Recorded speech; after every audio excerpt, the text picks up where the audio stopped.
terlihat sebuah gambar. Dalam kehidupan sehari-hari, pasar memiliki sifat yang dinamis. Artinya, hal-hal yang terjadi di pasar mulai dari selera konsumen, tingkat harga, hingga produk yang diperjualbelikan selalu berubah dari waktu ke waktu. Besarnya tantangan untuk mempertahankan daya hidup produk di pasar membuat perusahaan harus mencari cara untuk memantau segala perubahan di pasar. Salah satu cara untuk memantau segala perubahan dan kegiatan yang berlangsung di pasar adalah dengan melakukan analisis pasar. Namun, terdapat beberapa hal yang harus diperhatikan dalam menganalisis pasar agar tujuan perusahaan dapat tercapai dengan baik. Apa sajakah hal tersebut? Dan bagaimanakah ruang lingkup analisis pasar? Temukan jawabannya dengan mempelajari isi bab ini.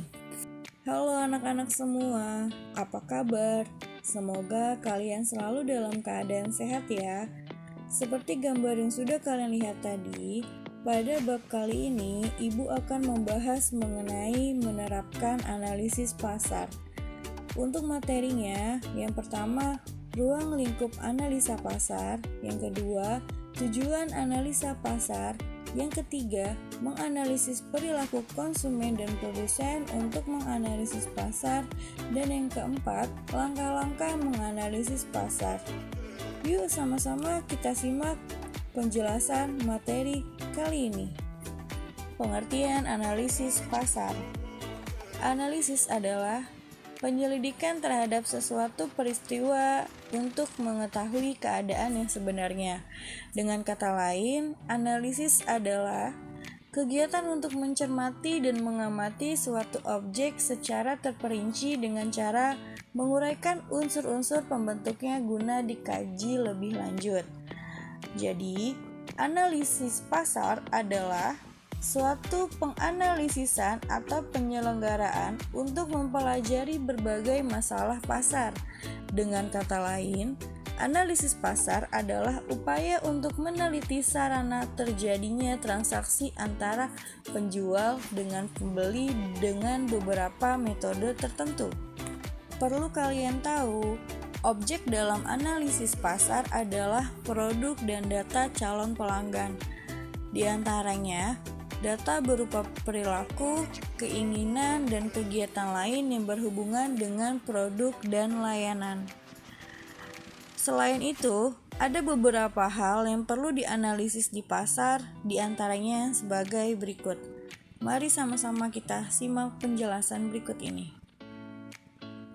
Terdapat 5 hal yang perlu dianalisis di pasar. Di antaranya, yang pertama, dilihat dari besarnya pasar. Besarnya pasar dapat ditentukan dari besarnya permintaan dan penawaran terhadap produk yang dibutuhkan oleh konsumen. Yang kedua, dilihat dari ruang lingkup pasar. Biasanya mencakup luasnya pasar, seperti luas pasar menurut geografis, pendidikan para konsumen, penghasilan para konsumen, dan tingkat umur para konsumen. Yang ketiga, dilihat dari struktur pasar.